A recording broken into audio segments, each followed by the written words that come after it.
오늘 우리에게 주시는 하나님의 말씀은 마가복음 10장 13절부터 16절까지의 말씀입니다. 사람들이 예수께서 만져주심을 바라고 어린아이들을 데리고 오매 제자들이 꾸짖거늘 예수께서 보시고 노하시어 이르시되 어린아이들이 내게 오는 것을 용납하고 금하지 말라. 하나님의 나라가 이런 자들의 것이니라. 내가 진실로 너희에게 이르노니 누구든지 하나님의 나라를 어린아이와 같이 받들지 않는 자는 결단코 그곳에 들어가지 못하리라 하시고 그 어린아이들을 안고 그들 위에 안수하시고 축복하시니라. 아멘. 할렐루야. 우리 주님의 놀라운 평화가 여러분의 가정과 일터마다 넘치시기를 축복드립니다. 앞뒤 좌우에 있는 분들에게 이렇게 축복의 인사를 좀 해주십시오. 주님이 당신에게 힘 주십니다. 이렇게 한번. 오늘 찬양대가 아주 아름다운 찬양으로 우리들의 영혼을 울려주고 또 패션 센스로도 우리들에게 새로움을 주었는데요. 가운을 벗고 하니까 훨씬 새롭고 좋네요. 예. 아주 감사합니다. 새로운 시도 해주셔서 감사드립니다. 오늘은 한국 교회가 어린이 주일로 지키고 또 한국에서는 어린이날이기도 한 5월 5일입니다. 이 5월 5일을 앞두고 기쁘고 즐거운 소식을 많이 들으면 좋겠는데 지난 주간에도 참 안타까운 소식, 비극적인 소식을 또 듣게 되었습니다. 지난 화요일에 미국 켄터키 주에서는 2살 난 캐롤라인 스타크라는 여자아이가 총에 맞아서 그만 목숨을 잃었습니다. 그런데 더 놀라운 것은 그 아이에게 총을 쏜 이인데요. 그 2살 난 여자아이의 오빠가 되는 5살 난 남자아이가 쏜 총에 그만 이 아이가 목숨을 잃었습니다. 아니 어떻게 5살 난 아이 손에 총이 들려 있을 수 있을까?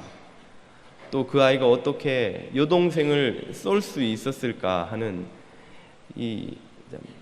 이해할 수 없는 상황이지요. 미국 총기협회 NRA에서는 내 생애 첫 총이라는 브랜드로 아동용 총을 제작해서 판매하고 있습니다. 핑크빛으로 컬러도 되어 있고요. 아이들 몸의 사이즈에 맞게 장총도 이렇게 줄여놓고 조그맣게 만들지만 실제로 실탄이 장전되고 발사되는 실제 총입니다. NRA에서는 일찍 총기를 만질수록 더 총기로부터 안전하다라는 홍보를 하며 이 아동용 총을 판매하는 데 열을 올리고 있습니다. 그렇게 판매된 총 중에 하나를 이 아이가 선물을 받았고 집에서 가지고 놀다가 그런데 어떻게 실탄이 들어있었는지 그 총알이 발사되어 동생의 목숨을 앗아간 것입니다. 이 상황을 도대체 우리는 어떻게 이해해야 할까요? 2살 난 아이가 어이없이 오빠의 쏜 총에 맞아 죽는 상황도 도무지 이해할 수가 없을 뿐더러 이제 그 5살 난 아이는 평생을 자기 손으로 동생을 죽였다는 그 트라우마를 안고 살아가야 할 텐데 도대체 이 책임을 누가 질 수 있단 말입니까? 도대체 왜 이런 상황이 벌어지냐는 것이죠. 3억 인구를 가진 미국에서는 등록된 총기만 2억 5천만 정이 소유되어 있습니다. 등록되지 않은 불법 총기의 수는 헤아릴 수도 없다고 하고요. 해마다 50만 명의 아이들과 청소년들이 총기로 인해서 발생하는 공격, 자살 혹은 사고로 인해서 죽거나 다치거나 하는 일이 매년 벌어지고 있습니다. 그런데도 불구하고 NRA에서는 안전하기 위해서 더 일찍부터 아이들이 총기를 만져야 한다고 홍보를 하고 엄청난 돈을 들여 라비를 하고 있는 것이죠. 정말 그들이 이렇게 아동용 총기 판매에 열을 올리는 이유가 아이들의 안전을 위한 것인지, 아니면 그 총기 판매에서 얻게 되는 천문학적인 수입을 위한 것인지 묻고 싶지 않을 수 없습니다. 상식을 가진 이라면 누구나 이런 상황을 듣고는 분개하지 않겠습니까? 아마도 우리 중에서 가장 분개하시는 분이 있다면 그분은 바로 우리 주 예수님이라고 믿습니다. 주님은 아이들이 무시당하고 이용당하고 착취되는 일을 견디실 수 없는 분이기 때문이지요. 오늘 본문 13절 14절을 보면 이렇게 오늘 본문의 상황을 설명해 줍니다. 사람들이 예수의 만져주심을 바라고 어린아이들을 데리고 오매 제자들이 꾸짖건을 예수께서 보시고 분히 여겨 이르시되. 아마도 아이들이 축복을 받는 것을 원하여 부모들이 데리고 온 모양인데 제자들이 그들의 앞을 가로막고 그들을 꾸짖었습니다. 아니, 지금 어른들도 줄을 서도 예수님을 만날까 말까 힘든 판에 아이들까지 데리고 와서 이 분란을 일으키시오, 번잡스럽게 하시는 거요 하고 전문 용어를 썼을지도 모르겠습니다. 애들은 가라, 애들은 가라. 익숙한 말씀이죠. 그 상황을 보신 예수님은 분개하셨습니다. 분히 여기셨습니다. 왜 그렇습니까? 아이들은 그런 대접을 받아서는 안 되는 존재이기 때문이지요. 동서고금을 막론하고 아이들은 항상 어른들의 무시와 멸시, 이용과 착취의 대상이 되어 왔습니다. 목사님, 그런 일은 옛날에 있었던 일이 아닌가요? 라고 생각하시기 쉽지만 문명화되고 개화되었다 하는 이 21세기를 살아가는 우리들의 삶의 현장에는 국제노동기구의 보고에 의하면 5세에서 17세 사이의 어린 아동 노동 인구가 전 세계에 2억 4천만 명에 이릅니다. 대한민국 인구 5천만의 5배에 해당하는 아이들이 매일 아침 학교 대신 공장으로 출근하고 있는 것이 오늘날의 현실입니다. 인도의 유리공장, 베트남의 커피공장, 방글라데시의 축구공 공장, 콜롬비아의 탄광에서 매일매일 아이들은 12시간 이상씩 노동에 시달립니다. 축구공의 경제학이라는 책에 보면 방글라데시 축구공 공장의 이야기가 나옵니다. 어느 공장에는 약 15,000명의 아이들이 매일 아침 학교 대신 이 공장으로 출근하여 불결하고 축축한 땅바닥에 앉아서 32조각의 가죽을 들고 1620회의 바느질을 한 끝에 13시간 만에 축구공을 하나 만들어냅니다. 그 축구공은 미국으로 건너와 나이키 브랜드가 붙어서 15불 정도에 팔리지요. 그리고 그 아이들은 하루 종일 그 공 하나 만든 대가로 30센트를 손에 쥐고 굶주린 배를 움켜쥔 채 집으로 돌아갑니다. 여러분이 스트릿에서 차를 잠시 파킹하기 위하여 넣는 25센트 쿼터 하나를 벌기 위하여 그 아이들은 청춘을 다, 청소년 시기까지를 다 거기 바치는 것이지요. 미숙한 바느질 때문에 아이들의 손은 항상 끊임없는 수많은 상처로 뒤덮여 있지만 정말 그보다 더 심각한 것은 축구공을 붙이느라 사용하는 화학 접착제의 독성 때문에 많은 아이들이 몇 년간 그곳에서 일한 끝에 실명을 하게 된다는 것입니다. 이런 일은 제3세계에서만 일어나는 일이 아닙니까? 그러나 이 일은 불과 200년 전에 영국에서, 그리고 100년 전에는 이 미국 땅에서도 일상적으로 일어났던 일입니다. 지금으로부터 정확히 201년 전인 1812년에 영국 의회에는 면직 공장 규제법이라는 법안이 상정되었습니다. 당시로서는 파격적으로 진보적이라는 평가를 들었던 이 법안의 주요 내용은 9세 이하 아이들에게는 노동을 금지해야 한다. 그리고 그 노동도 12시간 이상은 시켜서는 안 된다 하는 것이었습니다. 그 말은 그 당시에 대부분의 공장들이 9세 이하의 아이들을 하루 12시간 이상씩 노동을 시키고 있었다는 것이지요. 이 법안조차도 아주 열악한 환경이라고 판정된 공장에서만 적용할 수 있도록 했습니다.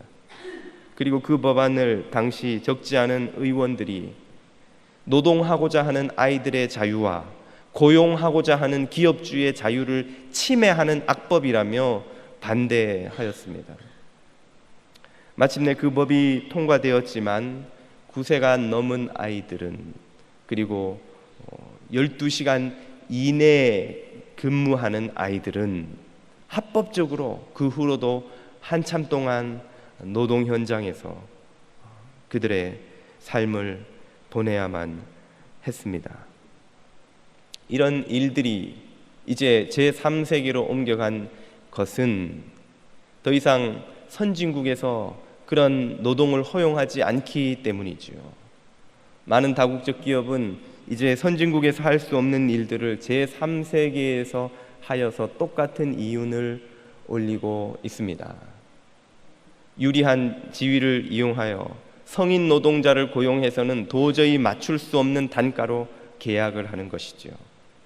그러면 그 제3세계의 기업들은 그 수지를 이 수익을 맞추기 위하여 결국 형편없이 저렴한 임금의 아동 노동자들을 고용할 수밖에 없고, 가난한 부모들은 그렇게라도 먹을 것을 벌기 위하여 자신의 아이들을 학교 대신 공장으로 보내야만 하는 상황이 지금도 일어나고 있는 것입니다. 이런 상황을 지켜보시는 우리 주님의 심정은 어떤 것일까요?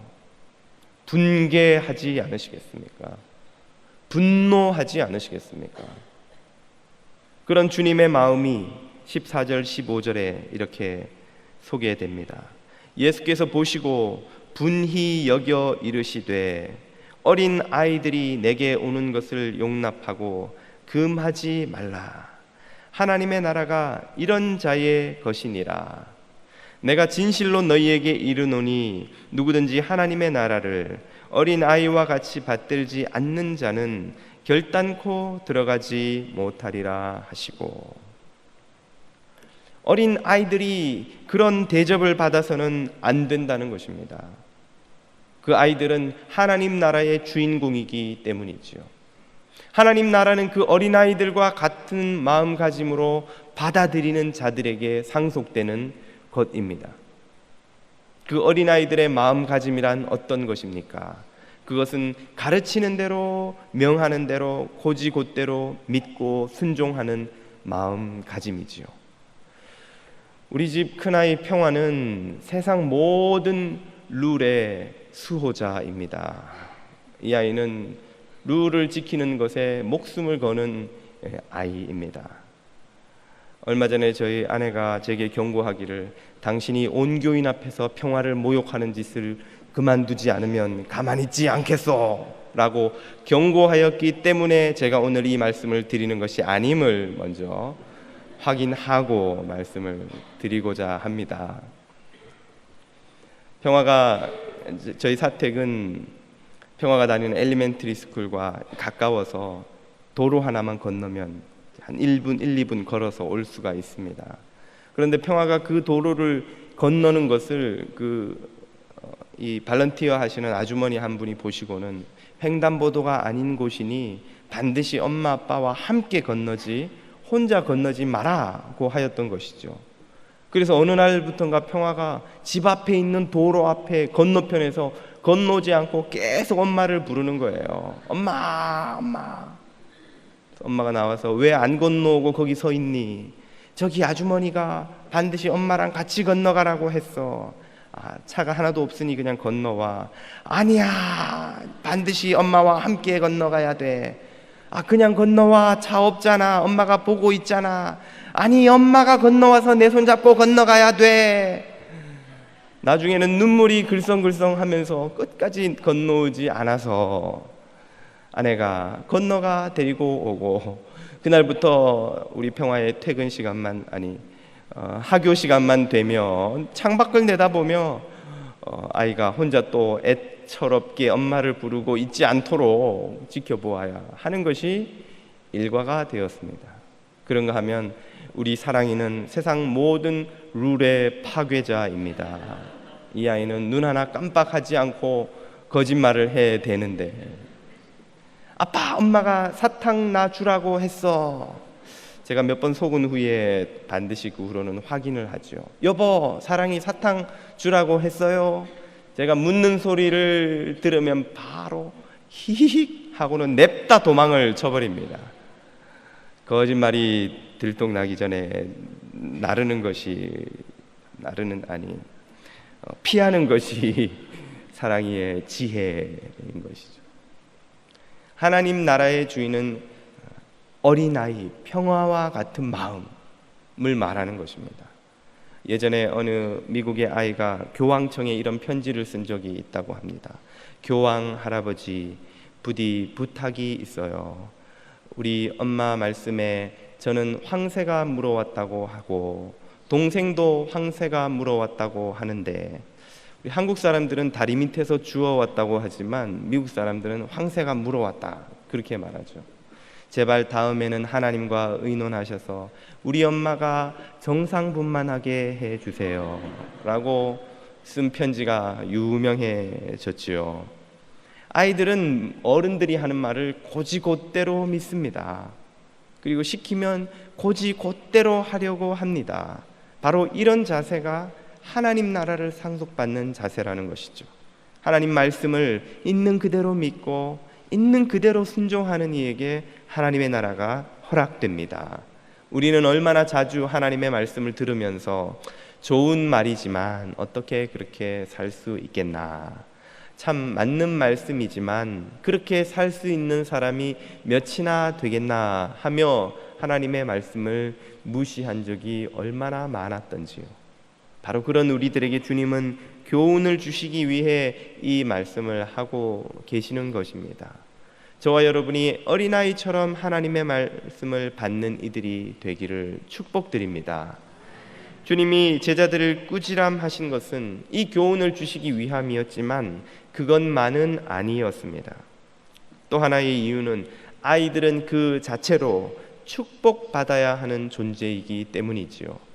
본문 16절은 이렇게 말씀하십니다. 예수께서 그 어린 아이들을 안고 저희 위에 안수하시고 축복하시니라. 축복하시니라. 아이들은 축복받아 마땅한 존재입니다. 그리고 우리는 아이들을 축복해야 하는 존재입니다. 우리는 우리의 자녀들과 세상 아이들을 축복할 수 있는 의무와 특권을 가진 이들이지요. 아이들을 축복하는 것은 온 세상을 축복하는 것입니다. 왜냐하면 머지않아 그 아이들은 다음 세대의 인류가 될 것이기 때문입니다. 그리고 우리도 얼마 전까지만 해도 어린 아이였기 때문이지요. 세상을 축복하고 변화시키는 길은 여러 가지가 있겠지만 아프리카로 가서 아시아로 날아가서 섬기고 돌아오는 것도 귀한 일이겠지만 그 못지않게 효과적으로 세상을 변화시키는 방법이 있습니다. 그것은 바로 다음 세대의 인류가 될 우리의 자녀들을 축복하는 것이지요. 다음 세대의 주인공이 될 다음 세대의 아이들을 축복하는 것입니다. 그것이 가장 확실하게 세상을 축복하는 방법입니다. 프로이드가 이 인류에게 기여한 것이 있다면 어른들이 가진 문제의 대부분은 어린 시절의 경험에 기인한다는 것을 밝혀낸 것입니다. 우리가 가진 많은 문제들은 우리가 어린 시절에 했던 경험에 기인하고 있습니다. 그리고 우리의 자녀들이 겪는 적지 않은 문제는 머지않아 다음 세대 인류의 문제가 될 것입니다. 그 문제를 치유하고 회복시키는 가장 쉬운 지름길은 그 문제가 커지고 터지고 돌이킬 수 없는 상황이 되어서 해결하기 위해 쏟아붓는 어떤 자원과 노력보다도 빠른 지름길은 지금 자그마한 영혼의 그 아이들을 축복하는 것입니다. 그 아이들이 문제를 안고 자라나는 것이 아니라 축복과 은혜와 은총을 품고 자라나는 세대가 되게 해주는 것입니다. 그것만으로도 우리는 이 세상의 그 누구보다도 거대한 변화의 영향을 끼치는 일을 할 수 있는 것이지요. 우리의 자녀들을 많이 축복하는 부모님들, 또 우리 기성세대들 되시기를 축복드립니다. 목사님, 우리는 미국에서 자녀들을 키울 수 있으니 얼마나 감사합니까? 예, 맞습니다. 정말 우리는 이 풍요롭고 안전한 땅 미국에서 자녀를 키우는 것으로 인하여서 밤새도록 1년 365일 감사를 드려도 그 감사를 다 표현하지 못하리라 믿습니다. 그러나 그렇게 안전하고 풍요로운 땅이라고 믿는 이 미국에서조차도 적지 않은 아이들이 폭력과 학대와 무관심에 고통당하고 있다는 사실을 우리는 잊어서는 안 됩니다. 작년에 뉴멕시코주에서 브리아나 로페즈 사건이라고 불리는 아주 끔찍한 일이 벌어졌습니다. 5개월 된 여자아이 브리아나 로페즈가 병원에 실려왔을 때는 이미 싸늘하게 식은 주검이었습니다. 응급실 직원들은 그 아이의 모습을 보고 경악을 금할 수가 없었습니다. 제가 사진을 보여드릴까 하다가 제 눈으로 보기에도 너무 끔찍해서 차마 볼 수가 없었습니다. 조그마한 5개월 된 아이의 몸은 머리끝에서 발끝까지 새카만 멍이 들지 않은 곳이 한 곳도 없었습니다. 두개골은 두 곳이나 골절되어 오래된 뇌출혈과 최근의 뇌출혈의 피들이 고여 있었고, 갈비뼈도 2대나 부러져 있었고, 온몸에는 13군데나 물린 자국이 있는데 그것은 동물에게 물린 것이 아니라 사람의 이빨 자국이었습니다. 5개월 된 여자아이 몸에 여러 차례의 성폭행의 흔적이 있었습니다. 그리고 이 모든 입에 담을 수 없는 학대가 납치범들에 의해서 자행된 것이 아니라 그 아이의 아빠와 엄마와 삼촌과 형제들에 의해 벌어진 일이었습니다.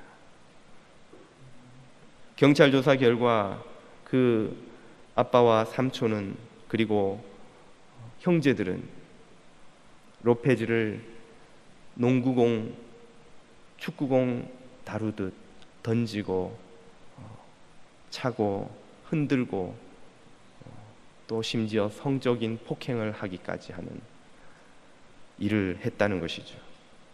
이 끔찍한 사건은 미국에서 해마다 벌어지는 수십만 건의 가정폭력 사건의 한 예에 불과합니다. 매년 수천 명이 이런 폭력에 관련하여 혹은 학대와 방치의 이유로 친권을 잃습니다. 아이를 빼앗긴다는 것이죠. 우리가 이런 육체적인 학대를 하는 부모는 아닌다 할지라도 얼마나 자주 우리는 자녀들에게 언어적 폭력을, 정서적 학대를 혹은 무관심과 방치와 오해와 편견으로 인한 협박을 아이들에게 하고 있는지요. 저도 자녀들을 양육하던 시간들을 돌아보건대 참 부끄러워 입에 담을 수 없는 그런 경험들이 많았던 것을 고백합니다. 우리 어른들이 성인들의 세계의 스트레스와 짜증을 그들이 방어하고 반격할 수 없다는 이유만으로 얼마나 자주 자녀들에게 쏟아 놓는지요. 만약 다른 어른들에게 그렇게 표현하였다면 당장 반격을 받을 것을 알기에 절대로 하지 않을 말과 행동과 감정적 학대를 그 아이들은 저항할 수 없다는 이유만으로 훈육한다는 명분 아래 아이들에게 쏟아놓은 적이 얼마나 많았던지요. 우리가 자녀들을 축복해야 하는 것은 그 아이들은 축복받아 마땅한 존재이기 때문이고 우리는 그 축복의 사명을 주님께로부터 받았기 때문입니다. 사랑하는 교우 여러분, 저와 여러분들이 이제 어리석은 모든 태도를 버리고 우리의 자녀들을 축복하는 부모들이 될 수 있기를 축원드립니다.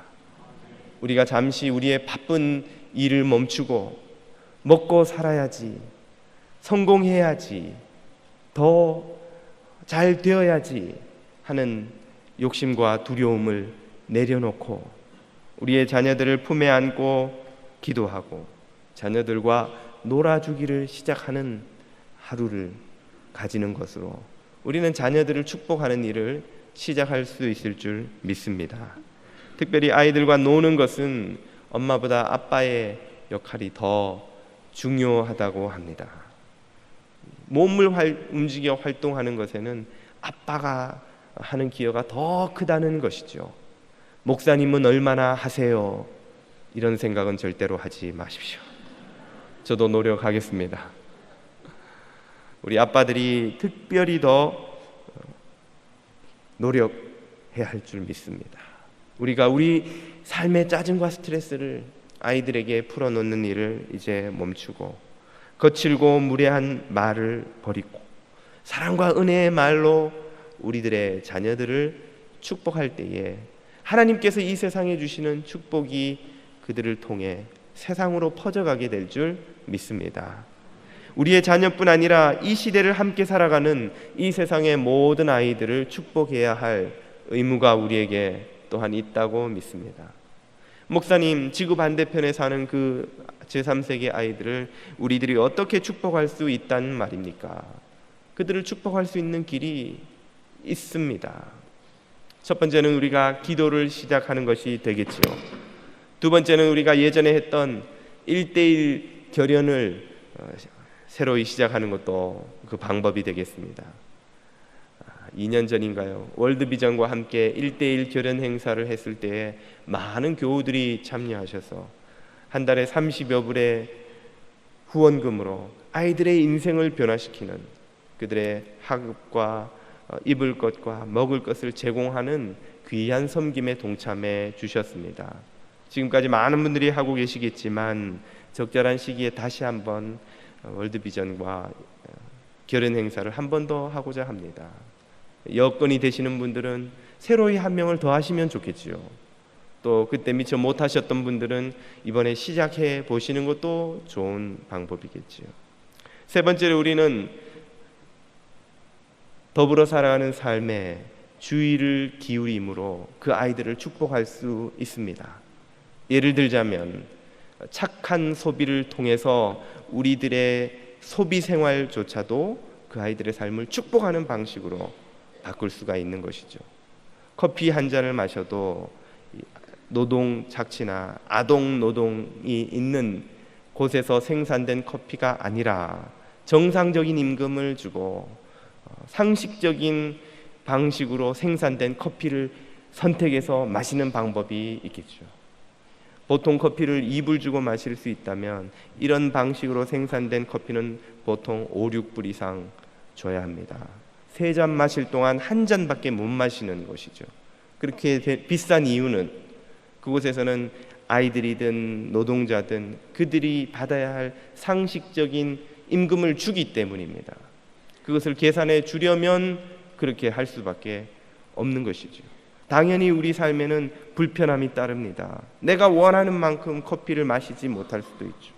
내가 원하는 만큼 싸게 소비하지 못할 수도 있지만 우리들의 그러한 작은 불편을 감수하는 실천은 그들의 생존을 좌우하는 문제가 됩니다.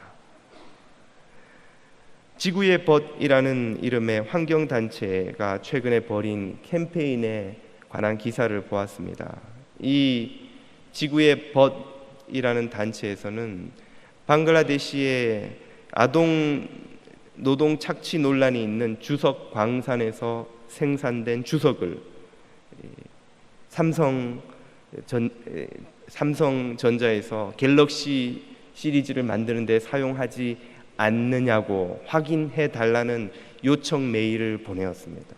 회원들이 보내고 주변에도 항의 메일을 보내달라고 요청하여 16,000통의 메일을 받은 삼성에서 마침내 우리가 직접 그 광산과 거래하지는 않지만 우리들의 생산 과정 중에 그 주석이 사용되고 있는 것은 알고 있었다. 그리고 우리가 지금이라도 그 광산의 주석이 사용되지 않도록 제조 공정을 변경할 수 있는지 알아보고 최선을 다하겠다 하는 답변을 얻어내었습니다. 그리고 애플에도 똑같은 요청을 하였지만 2만여 통이 메일이 가는 동안에 아직 애플은 확인해 줄 수 없다 하는 답변만을 반복하고 있다고 합니다. 그래서 지구의 벗에서는 더 많은 이들이 동참하여 애플사에 항의 메일을 보내어 아동 노동 착취가 있는 그런 광산의 주석은 아무리 싸더라도, 거기서 아무리 이윤이 많이 나더라도 사용하지 말아 줄 것을 요청하고 있다고 합니다. 이런 행동은 작은 것이지만 변화를 일으킵니다. 이런 행동은 작은 것 같지만 거대한 변화의 첫걸음이 될 수 있습니다. 200년 전에 영국에서 9세 이하 아동에게 12시간 이상 노동시키는 것을 불법으로 합시다 라고 했을 때 아무도 처음에는 귀 기울여 듣지 않았지만 오늘날에는 변화가 일어나지 않았습니까? 오늘 우리들도 그냥 이렇게 사는 거지, 우리들의 익숙한 삶 그대로 가는 거지라고 생각하면 언제까지고 변화를 경험할 수 없지요. 그러나 불편을 감수하는 한이 있어도, 손해를 보는 한이 있어도 옳은 길을 가고자 결단하고 실천하면 그것이 이 세상에 이 시대를 더불어 살아가고 있는 지구 반대편에 있는 어느 아이에게는 축복의 통로가 되는 것입니다. 북경의 나비의 날개짓이 플로리다의 태풍을 일으키는 나비 효과처럼 이곳에서 우리가 하는 작은 실천이 지구 반대편에 있는 한 아이의 인생을 구원할 수도 있는 것입니다. 이런 실천이 또한 그 아이들을 축복하는 길이 되겠습니다.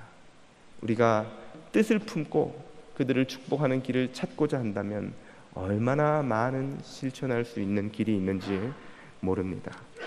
사랑하는 교우 여러분, 저와 여러분이 주님께서 주신 이 귀한 자녀들과 이 시대를 함께 살아가는 아이들을 축복하는 하나님의 축복의 통로 될 수 있기를 주님 이름으로 축원드립니다.